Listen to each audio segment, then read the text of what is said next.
kajian Islam ilmiah di Roja TV dan Radio Roja. Wa man la'ana mu'minan fahuwa kaqatlih. Siapa orang yang Saksikanlah kajian Islam ilmiah di Roja TV dan ini secara live langsung di Roja TV. Jazakumullahu khairan, semoga bermanfaat dan selamat menyimak. Roja TV, saluran tiruah Al-Quran dan kajian Islam. Para pemirsa Roja TV.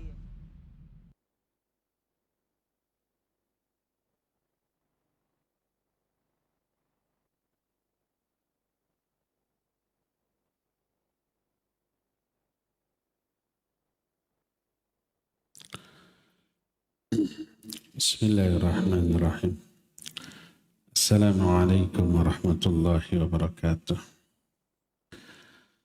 Innal hamdalillah nahmaduhu wa nasta'inuhu wa nastaghfiruh wa na'udzu billahi min shururi anfusina wa sayyiati a'malina. May yahdihillahu fala mudilla lahu wa may yudlil fala hadiya lahu. وأشهد أن لا إله إلا الله وحده لا شريك له وأشهد أن محمدا عبده ورسوله يا أيها الذين آمنوا اتقوا الله حق تقاته muslimun wa ba'd. Hadirin jamaah Masjid Agung Al-Ukhwah Bandung yang Allah muliakan, para pendengar Radio Roja di beberapa kota dan radio-radio lain, pemirsa Roja TV dan melalui akun apapun dimanapun Anda berada. Alhamdulillah kembali kita berjumpa di hari Kamis yang kedua ini, yang merupakan rutin yang diselenggarakan oleh Radio Roja Cilengsi, tapi bertempat di Bandung ini. Kita membahas tentang kitab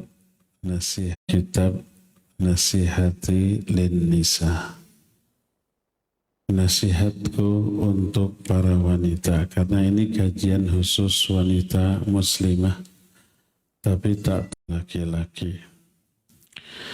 Beberapa pertemuan yang lalu kita sudah selesai membahas beberapa penyimpangan lisan yang banyak dilakukan terutama oleh para wanita, dan beberapa penyebabnya sudah kita berjelaskan juga. Penyebab orang mencela, namimah dan yang lain-lain, pertama adalah karena kebodohan, yang kedua karena rusaknya hati, dan itu sudah kita terangkan di pertemuan yang lalu.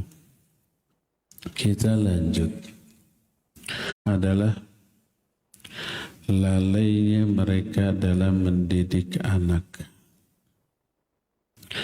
Mendidik anak atau tarbiyatul aulad sesuatu yang kesabaran dan metodologi yang tepat.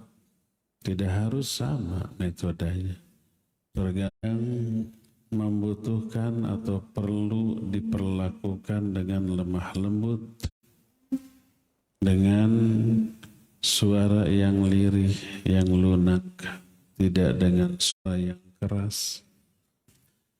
Apabila anak ini diperlakukan secara kasar, malah stres, pelajaran tidak masuk, wasiat nasihat terima. Tapi sebaliknya ada anak yang tidak bisa diperlakukan dengan lemah lembut, harus dengan keras. Lakukan sebanyak yang dibutuhkan dengan catatan sikap keras ini tidak melebihi uruf, kebiasaan atau batas kewajaran. Kadang karakter anak seperti ini tidak mendengar nasihat, tidak mendengar bimbingan dan pelajaran. Kita bermohon Allah agar Allah menganugerahkan kepada kita kesabaran, teknologi yang tepat untuk mendidik. Karena ini tanggung jawab yang besar yang dipikulkan kepada pundak seluruh orang tua. Mendidik anak secara baik itu perintah Allah dengan satu tujuan. Apa tujuannya? Agar anak-anak ini selamat. Dalam surah At-Tahrim ayat yang ke-6, ya ayyuhalladzina amanu qu anfusakum wa ahlikum nara. Hai orang-orang yang berdiri, kalian jaga keluarga kalian dari api neraka.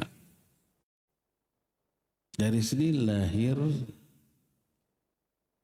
cara menyelamatkan mereka dari api neraka dengan cara dididik, dibina. Lahir ke makna qu anfusakum ay allimuhumul kitab was sunnah. Ajarkan kepada mereka kitab dan sunnah. Ajarkan ilmu tentang kewajiban was sunan untuk dilaksanakan. Ajarkan perkara yang haram dan yang makruh untuk dijauhi. Itu satu-satunya cara yang menyelamatkan orang dari api neraka. Itu yang pertama. Yang kedua, efek dari pelajaran yang diberikan tentang Quran Sunnah kan anak-anak kita soleh dan solihah. Maka jadilah dikabul, yaitu Rabbana hab lana min azwajina wa dhurriyyatina qurrata a'yun. Ya Allah, berikan kepada kami istri-istri dan anak-anak yang qurrat, menjadi sumber kebahagiaan kami, yang membuat kami bahagia, tenang, nyaman. Rahimahullah ma aqarru ala qalbi syai'an min ayyara azwajahu wa awladahu muti'ina lillahi azza wa jalla. Tidak ada sesuatu pun yang lebih, istrinya, anak-anaknya semuanya taat kepada Allah. Paling bikin adem, paling bikin tentram. Sebelum subuh anak-anaknya sudah pada bangun. Malah mereka salah satunya anak kita yang azan, kemudian sholat sunat, kemudian sholat subuh, kemudian wirid, kemudian baca Al-Quran atau berzikir, kemudian sholat, kemudian pulang sampai di rumah buka lagi mushaf, baca Al-Quran, adem. Selain membuat melihat istrinya, anak-anaknya ahli ibadah, orang-orang yang taat kepada Allah. Nanti akan bersama-sama pula satu keluarga ini di surga. Walaupun kualitas amal mereka berbeda, menyebabkan level surga yang ditempatinya berbeda, kan di level yang tertinggi yang teraih oleh salah satu anggota keluarga mereka, di bawahnya dikatrol. Allah menyatakan dalam Al-Quran, walladzina amanu wattaba'athum dzurriyyatuhum biiman alhaqna bihim dzurriyyatahum. Dan orang-orang yang beriman lalu diikuti oleh bihim dzurriyyatahum, kami gabungkan anak-anak mereka itu dengan mereka. Maknanya kata radhiyallahu anhu, seorang anak yang menempati surga dengan level yang rendah akan dikatrol di satu level kan dengan orang tuanya yang ada di level yang lebih tinggi sebagai balasan atas ibadah yang dilakukan oleh orang tuanya. Orang tuanya ahli ibadah, fardu kalaku, sunnah kalampa. Yang wajib dilakukan. Anak-anaknya ke surga, tapi karena amalnya terbatas, surganya lebih rendah. Kata Ibnu Abbas, anaknya itu akan dikatrol, diangkat selevel dengan tingkatan surga bagi orang tuanya. Untuk membahagiakan orang tuanya, anak, menantu, cucu, cicit, buyut, dan seterusnya. Kalau hanya berdua suami istri bahagia, tapi nggak melihat anak-anaknya, cucunya, menantunya kurang. Sebaliknya, kalau anak-anak lebih hebat ibadahnya, orang lebih yang di tempat yang lebih tinggi. Sempurna nggak kebahagiaan anaknya? Enggak. Walaupun tahu orang tua yang di surga, tapi levelnya di bawah. Kita tidak satu level, berkumpul bareng-bareng. Ini hasil tarbiyatul aulad. Hasil menyelamatkan mereka dari azab. Qu anfusakum wa ahlikum nar. Dan inilah yang terpikulkan di setiap pundak orang tua. Dan kelak ayat riwayat Bukhari Muslim dari Abdullah bin Umar radhiyallahu anhu.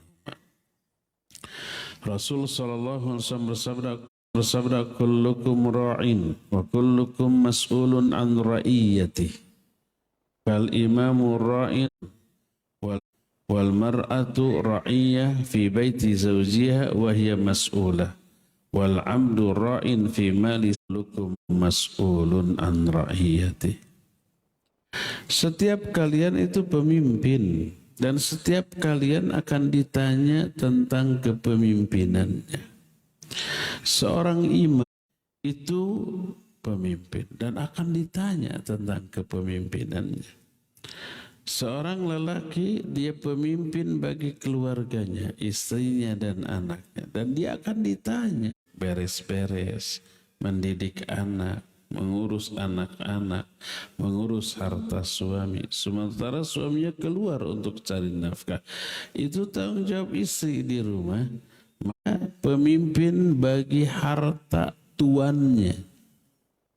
Tugas yang diberikan oleh tuannya kepada hamba sahaya, tergantung keahlian dia. Itu tanggung jawab. Dan dia akan ditanya. Ingatlah, setiap kalian adalah pemimpin. Siapa yang lalai terhadap amanah yang diberikan, ancamannya neraka. Pertama, itu khianat. Allah berfirman dalam Al-Quran surah Al-Anfal 27. Ya ayyuhalladzina amanu la takhunullaha wa la takhun. Ya orang-orang yang beriman, jangan kalian khianat kepada Allah dan Rasulnya dan khianat kepada kalian. Apa yang diamanatkan? Pangkat, jabatan, kekuasaan, tanggung jawab pekerjaan tertentu, itu amanat. Jangan diabaikan, mengabaikannya khianat. Larangan para kalian tahu. Dalam Sahihain, riwayat Imam Bukhari dan Imam Muslim, Rasul sallallahu alaihi wasallam bersabda, "Ma min abdin istar'ahu Allahu ra'iyatan falam yahutha binasihatin illa lam yajid raihatal jannah." Tidak ada seorang pun hamba yang diberikan amanah sebuah kan dengan sebaik-baiknya, diabaikan gitu. Lam yajid raihatal jannah. Dia tidak akan bisa mencium baunya surga. Termasuk kalian itu masuk neraka. Qu anfusakum wa ahlikum nar. Istri tanggung jawab suami, anak-anak juga tanggung jawab suami dan ibunya.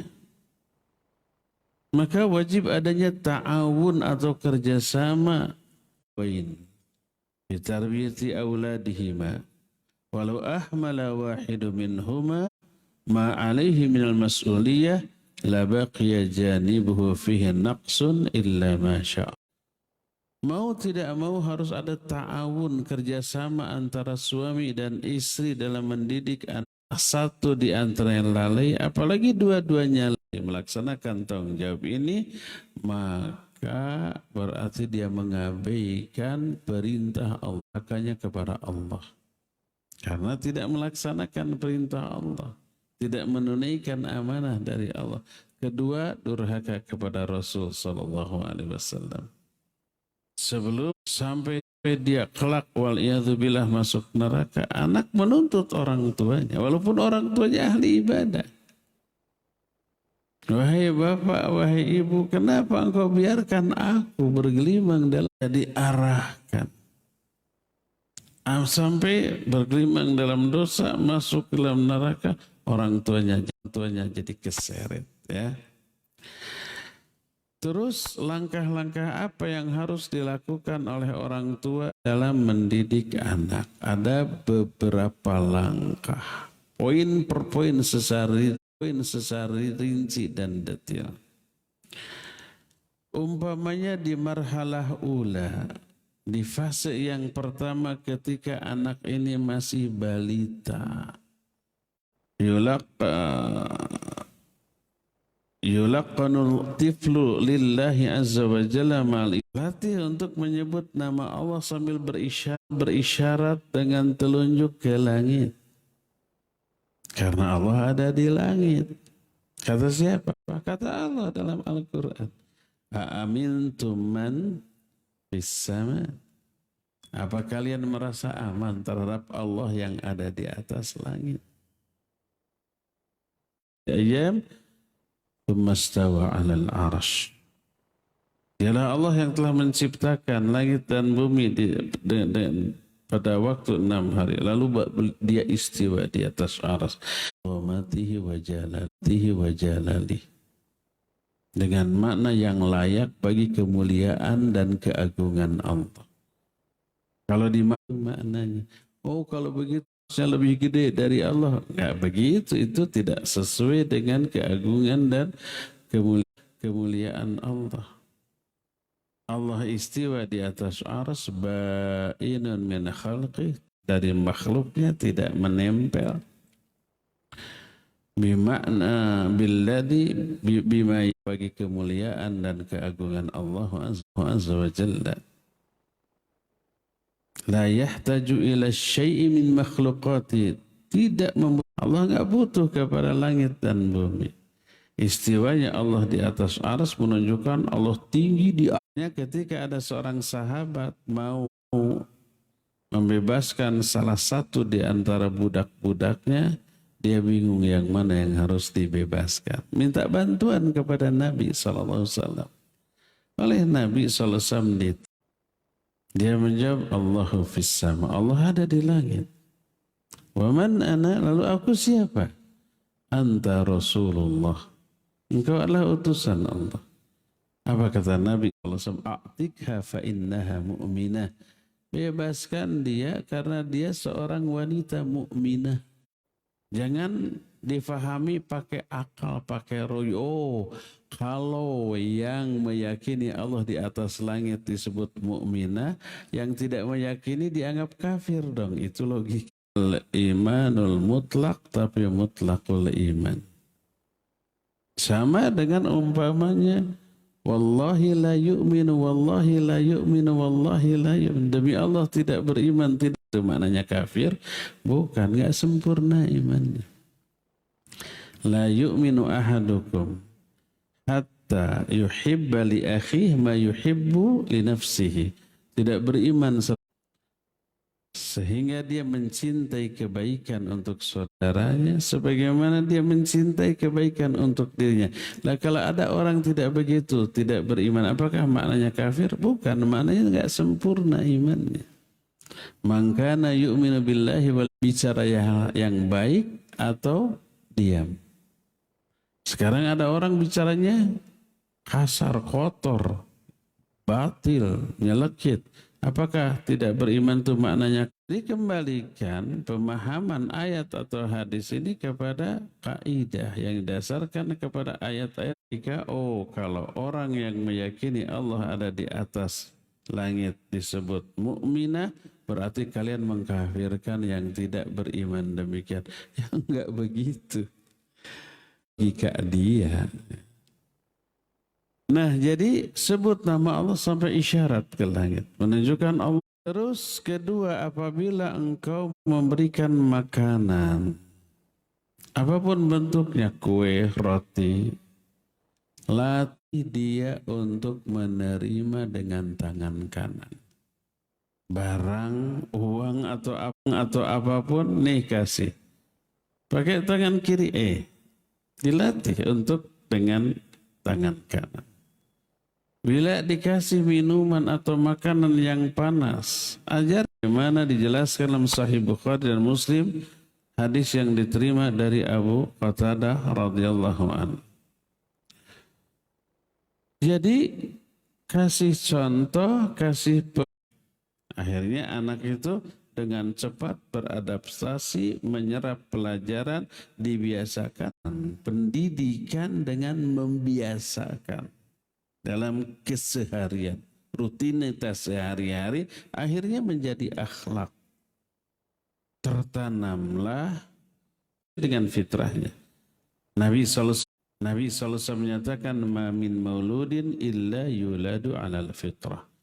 Ada satupun bayi yang lahir kecuali lahirnya di atas fitrah.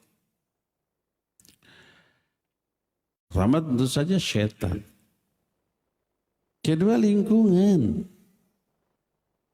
Yang paling dekat lingkungan keluarga, orang tuanya, kakaknya, adiknya itu. Lagi dengan dibiasakan kebiasaan-kebiasaan buruk, anak menyerap pelajaran keburukan tersebut. Menyimpanglah mereka dari fitrah. Berkata Rasul sallallahu alaihi wasallam bahwa Allah Azza wa Jalla berfirman, "Inni khalaqtu ibadi khunafa fajtalathumus syayatin." Aku ciptakan hamba-hambaku itu dalam kepada kebenaran, kepada kebaikan, lalu disimpangkanlah oleh syaitan, lingkungan yang buruk di rumah tangga kaum muslimin. Maka hati-hati jamaah sekalian. Kasih tontonan, walaupun film kartun umpamanya, asal anteng, tapi isinya tidak menahan. Nanti anak belajar, ada dendam gitu. Itu semua dari mereka lah, dari apa yang mereka lihatlah anak-anak kita menyerap pelajaran. Ada di film itu penjahatnya bersikap kasar. Nanti diikuti, itu yang lebih masuk dari protagonis di adegan film tersebut. Yang lebih terserap adalah karakter antagonisnya. Nanti terserap kan oleh seorang anak. Udah, itu tandanya Allah mencabut kebaikan pada arada bi ahli baitin khaira adkhala alaihim rifqa. Apabila Allah mengingat tangga itu kelemah lembutan. Orang tuanya bersikap lemah lembut ke anak-anaknya, ke adik. Jangan dibiasakan memarahi pembantu ketika salah, apalagi di hadapan anak. Anak langsung melakukan ke pembantu dengan anggota keluarga yang sebenarnya. Anggap pembantu anggota keluarga sendiri. Nanti anak melihat, belajar kelemah lembutan, ya. Mencapai usia 1 tahun atau 1,5 tahun. Terus ajarkan agar memegang makanan, minuman ini dengan tangan kanan. Sebagaimana yang dilakukan oleh Rasul alaihi wa alihi wasallam kepada anak tirinya. Beryaminik wa kul mimma yalik. Hei anakku, sebut nama Allah sebelum makan. Makan dengan tanganmu. Makan dari makanan yang terdekat denganmu. Sejak kecil ini dididik. Ada seseorang yang dari awal, dari remaja dibiasakan kalau mau makan minum bismillah. Sampai tua, sampai nggak tahu apa dirinya. Siapa dirinya, keluarganya nggak tahu. Tapi ketika dia dikasih makanan, dia ambil sebelum makan otomatis bismillah. Kalau ngomong yang lain-lain nggak. Kebiasaan yang mendarah daging yang sudah tidak bisa dipisahkan dari kehidupan. Apabila anak ini sudah mulai mampu rukun Islam, ajarkan rukun iman. Karena ini fondasi bagi agama kita. Berkata Rasul sallallahu alaihi wasallam dalam hadis yang diriwayatkan dari Ibnu Umar radhiyallahu anhu, muttafaqun alaih, Nabi alaihi salatu wasallam bersabda, ala khamsin syahadati an la ilaha illallah wa anna Muhammadar Rasulullah wa iqami ita'iz zakah wal haji wa shaumi Ramadan. Islam ini dibangun di atas 5 Rasulullah, mendirikan sholat, menunaikan zakat, haji dan saum Ramadan. Ajarkan juga rukun iman yang 6. Nabi SAW menyatakan al-imanu an tu'mina billahi wa malaikatihi wa kutubihi wa rusulihi wal yawmil akhir wa an tu'mina qadari khairihi wa syarrihi. Diajarkan. Ajarkan juga ihsan. Ini tiga tingkatan agama. Pertama Islam, yaitu amalan-amalan zahir. Rukun Islam yang 5 semua amalan zahir. Mengucapkan 2 kalimat syahadat, malaikat, kepada kitab, kepada Rasul, kepada hari akhir, dan kepada takdir. Puncak tertinggi dari tingkatan agama ini adalah ihsan. Apa itu ihsan?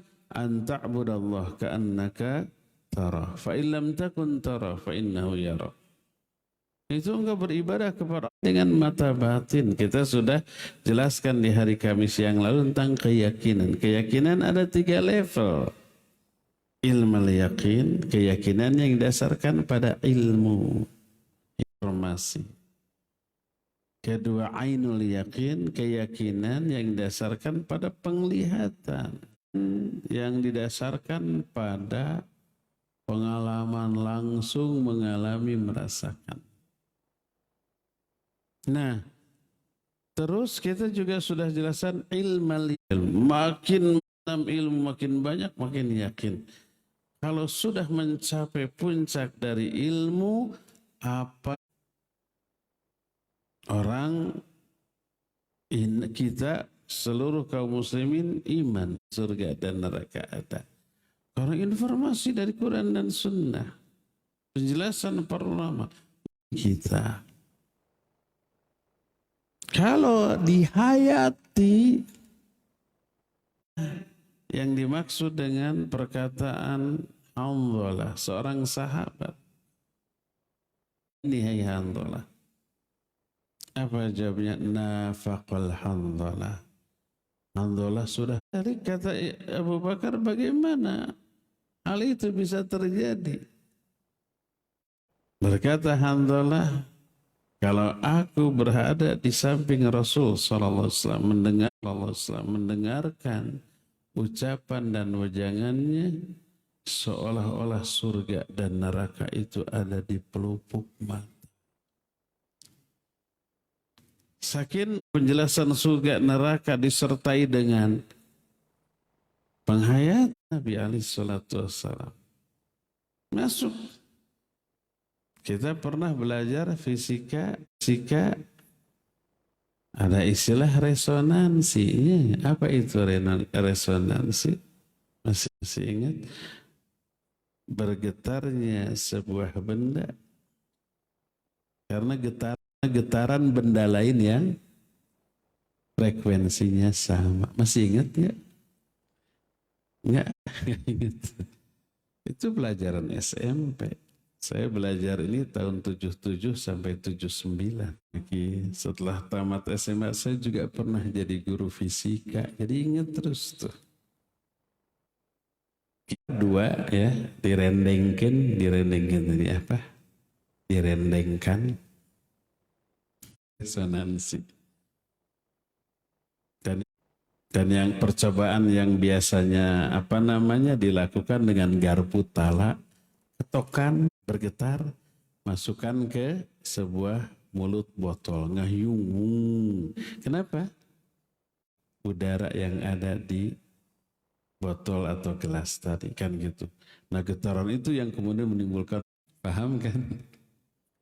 Kalau orang ngomong dari hati, didengar oleh hati yang siap mendengar. Hati orang yang berbicara bergetar. Itu yang dulu dialami oleh Rasul SAW ketika memberi wejangan kepada murid-muridnya dari kalangan para sahabat sampai nangis. Kata Hanzalah, seolah-olah surga dan neraka itu ada di pelupuk mata, seolah-olah terlihat. Saking mendalamnya penghayatan terhadap ilmu tentang surga dan neraka, terjangkau oleh panca indera kita. Tapi kita yakin Allah ada berdasarkan informasi yang sampai kepada kita tentang Allah Azza wa Jalla. Maka kenali Allah melalui asa. Dia mengenal Allah seolah-olah melihatnya. Ini yang dimaksud dengan ihsan. An ta'budallaha ka'annaka tara. Fa illam takun qabah. Kita dilihat, selalu diawasi oleh Allah. Namanya muraqabah. Jangankan oleh jaga image, jaga sikap. Kalau mengerjakan sesuatu dilihat, ditonton, sungguh-sungguh, apalagi oleh Allah Azza wa Jalla. Nggak berani bermaksiat, nggak berani lalai dalam mengerjakan maksiat. Ini puncak dari level agama. Ajarkan rukun Islam, rukun iman, ihsan, yang penjelasannya disesuaikan dengan kadar rumit yang ruwet-ruwet gitu. Terus ajarkan cara sholatnya. Apabila umpamanya pasti ya ketika praktek itu ada kekeliruan, kesalahan, langsung dikoreksi. Begini cara berkumur, membasuh tangan yang kanan dulu 3 kali sampai selak-selak jarinya juga. Lalu yang keduanya, kesalahannya, perkara yang luput dari perhatian dia, kita sempurnakan, kita kasih tahu. Begitu juga tentang tata cara sholat. Awalnya tuturut munding kan. Kita sholat, anak ikut sholat. Rukuknya pasti nggak benar, sujud diharapkan gitunya, biarkan. Minimal secara umum gerakan sholat tahu. Nanti sudah masanya dia bisa benar, dibenarkan cara rukuknya, cara sujudnya, cara duduknya, dan seterusnya secara bertahap. Dan apabila sudah 7 tahun, bukan mulai diajarkan. Diajarkannya itu sejak kecil. 7 tahun itu diakum bisolahum abna'u sab'is sinin. Perintahkan anak-anakmu untuk sholat ketika mereka usia 7 tahun. Bukan mulai diajari, diperintahkan. Sudah bisa sholat, sudah. Karena sudah sejak lama, sudah tahunan. Perintahkan. Wadribuhum alaiha wahum abna'u 10 sinin. Dan pukul mereka kalau sudah bagian dari pendidikan. Lalu kapan mulai diajarkannya? Imam Sufyan bin Uyainah Ditanya, kapan kita memulai mengajarkan sholat kepada anak-anak? Beliau menjawab, biarkan sholat sesuai dengan kadar kemampuan dan daya tangkap mereka. Bertahap. 7 tahun itu harus sudah bisa, harus sudah hafal. Perintahkan sholat. Walaupun belum wajib bagi mereka. Bukan baru diajari. Diajari sejak kecil, mungkin usia setahun, mungkin 2 tahun, dengan disesuaikan caranya dengan daya tangkap mereka. 7 tahun dengan pukulan yang tidak menimbulkan bekas, apalagi cacat. Terus pisahkan mereka di tempat tidur. Wa farriqu bainahum fi. Laki dengan perempuan jangan mentang-mentang adik kakak, jangan disatu kasurkan. Ketika usia 7 tahun, termasuk sejenis laki-laki dengan laki-laki, wanita dengan wanita, pisah. Ini saddud dzariyah. Adanya insting menyukai sesama jenis karena mengabaikan hal ini. Awalnya dibiarkan mereka itu umpamanya bobok bareng satu kasur, bahkan satu selimut, termasuk munculnya perasaan suka kepada sesama jenis karena diabaikannya. Kudrat, fitrah dari sononya. Enggak, dari sononya mah normal. Hanya ada aspek syariat yang dilanggar sejak kecil, diabaikan oleh orang tuanya. Selimut barang, satu kasur barang, pisahkan. Walaupun bednya itu kecil untuk satu orang, pisahkan. Satu orang pisahkan. Satu ini yang kecil satu orang, yang satu orang lagi yang lain kecil, nggak apa-apa. Daripada besar berdua, satu selimut, pisahkan mereka itu di tempat tidur. Juga latih, tua harus melatihnya, dan itu dilakukan oleh para sahabat. Sebagaimana dakwan dari Rubai binti Muawwid, dia berkata, Rasalan Nabi sallallahu ghadata Ashura ila qura al-Ansar. Man asbaha Rasul sallallahu mengutus pada hari Ashura ke Muharram, dan dulu wajib 10 Muharram wajib sebelum turunnya wajib Ramadan.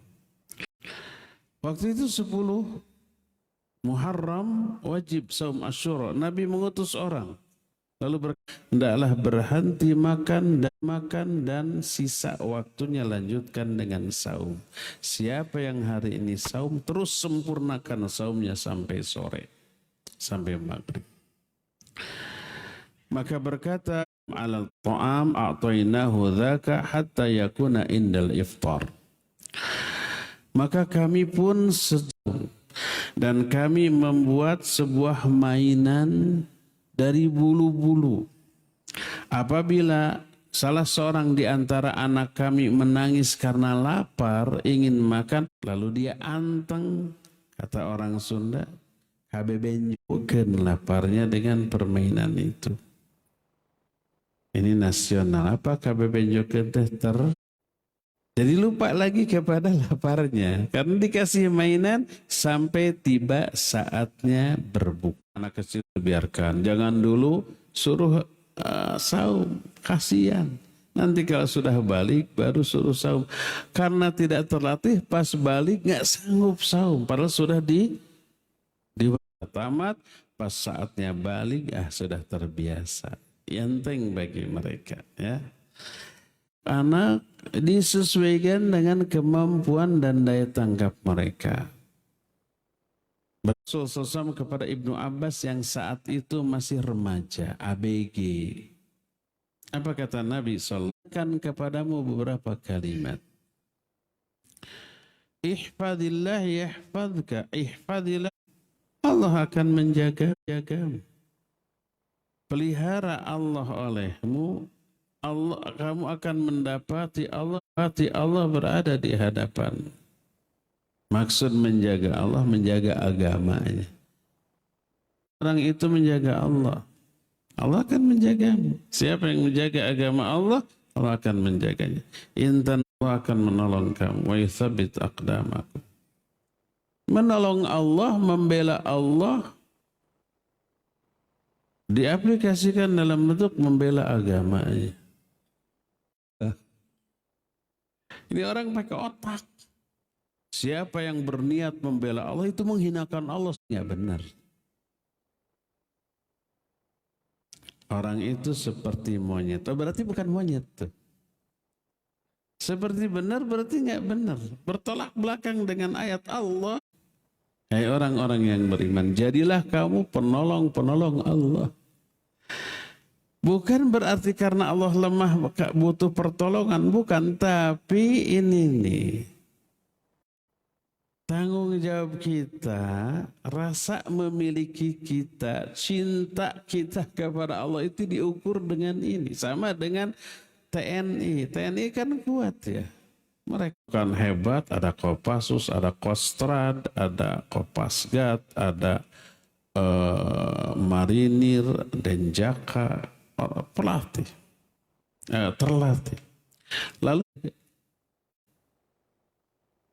di mana perhatian kita, kebanggaan kita kepada TNI? Kalau TNI dihina, kita diam saja. Kita bela minimal secara lisan. Jangan gitu, mereka pelindung-pelindung bilang, oh negara kita kuat lah.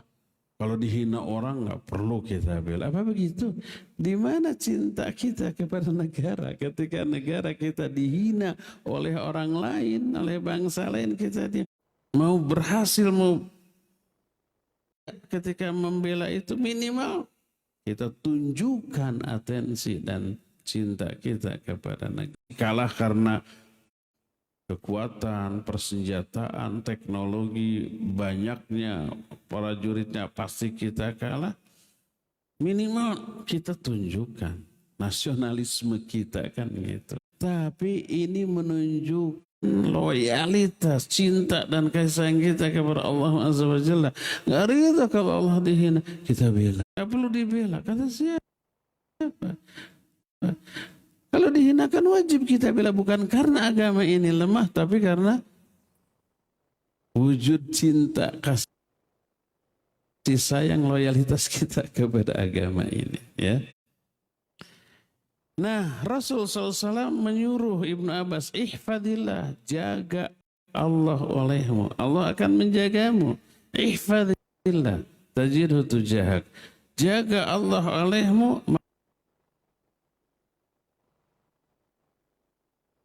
maka kamu akan menemukan Allah ada di hadapan. Ini akidah ini.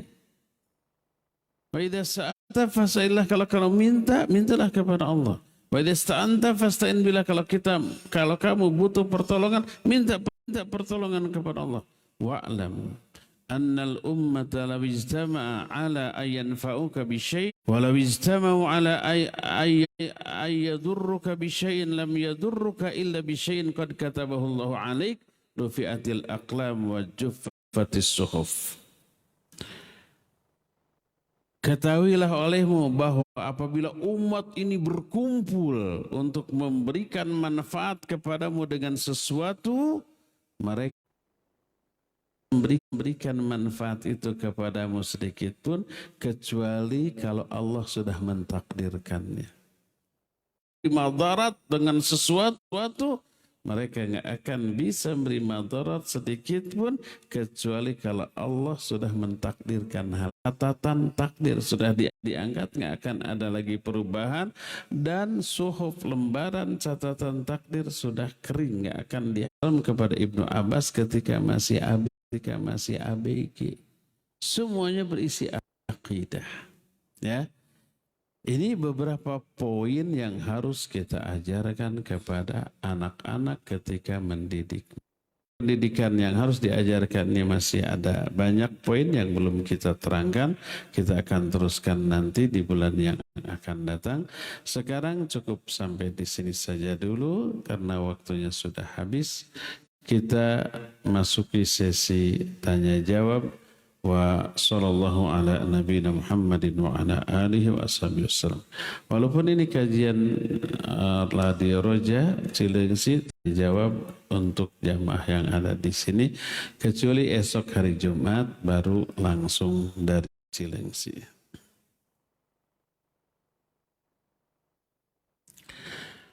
Ada titik studio radio.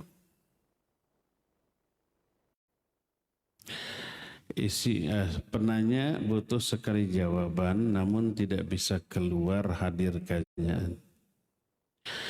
Jika suaminya yang sudah mentalak 3 istri, namun belum saja menggugat ke pengadilan untuk mensahkan status istri, dalam arti ya, dan sudah lama menunggu tanpa kepastian. Dan apakah mahar wajib dikembalikan walau bukan 1 kali ucapan saya talak 3 sekalian kamu.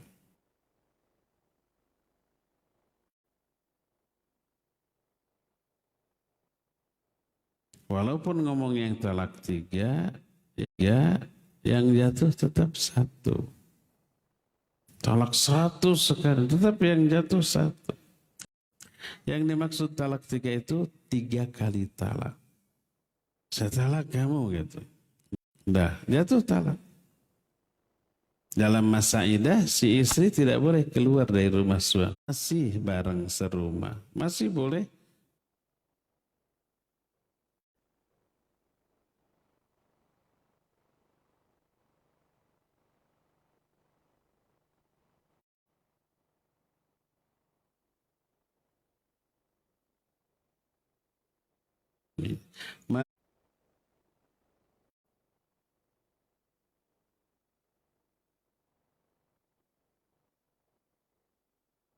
Khairon bagi Anda para pemirsa Roja TV yang telah menyimak program acara pilihan kita.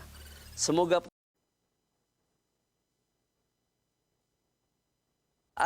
dari program acara ini.